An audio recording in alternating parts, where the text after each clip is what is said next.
আমরা নানার বাড়ি যাইতেছি ঈদ করতে। তোমার নানা বাড়িতে আমার শ্বশুর বাড়ি জবা, আমার জামা কাপড় সবকিছু ঠিকঠাক মতো ব্যাগ ভরে নিছো তো? একসাথে ঈদ করবো। না জরির বাপ, তুমি তো আমাগো সাথে যাইতেছো না, তাই তোমার একটা সুতাও নেই। যাইতেছি না মানে আমি কি বাড়িতে একা একা ঈদ করবো নাকি? আরে শ্বশুর বাড়িতে যাবো, সবাই একসাথে মিলামিশে আনন্দ ফুর্তি করবো।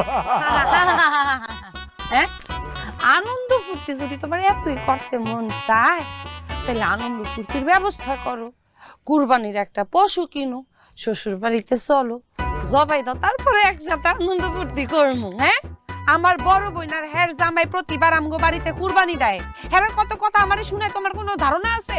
এখন কথা শুনতে শুনতে আমার কান ঝালাপালা হয়ে গেছে। তুমি কোথাও যাবে না, তুমি এনে থাকবা।